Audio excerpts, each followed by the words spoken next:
সুপ্রিয় শিক্ষার্থী ভাই বোনেরা, তোমরা যারা জব প্রত্যাশী এবং বিভিন্ন অ্যাডমিশনের জন্য বাংলা দ্বিতীয় পত্র নিয়ে বিভিন্ন ঝামেলায় পড়ো, সেই ঝামেলাপূর্ণ একটা বিষয় হলো যেটা নিবন্ধন এবং প্রাইমারিতে অবশ্যই একটি থেকে দুটি কোর্সে নাই, তার নাম হলো বিরাম চিহ্ন অথবা ছেদ চিহ্ন। এই বিরাম চিহ্ন বা ছেদ চিহ্ন অথবা জ্যোতি চিহ্ন এইখান থেকে প্রাইমারি, বিসিএস এবং নিবন্ধন পরীক্ষায় অবশ্যই দুই একটি প্রশ্ন হয়।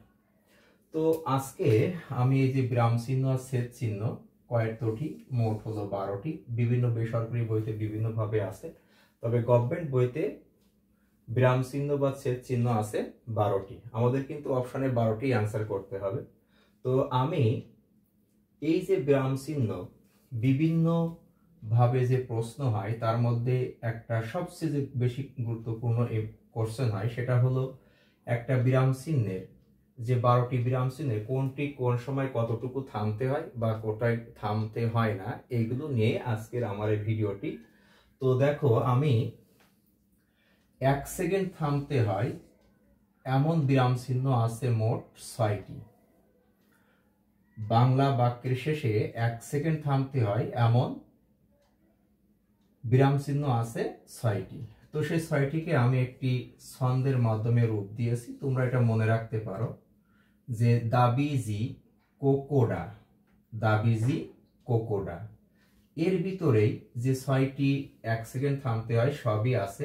যেমন দেখো, দাবিজি কোকোডা 1 সেকেন্ড থামতে হয়, সেটা হলো দাতে আমরা দাড়ি বলতে পারি, বিতে বিস্ময়সূচক এটা বলতে পারি, জিতে জিজ্ঞাসা, কোতে কোলন, আবার কোতে হলো কোলন ড্যাশ, আর ডাতে হলো ড্যাশ। এগুলো 1 সেকেন্ড থামতে হয়।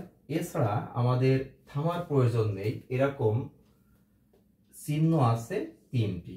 থামার প্রয়োজন নেই এরকম চিহ্ন আছে 3টি। তো আমি এটা একটা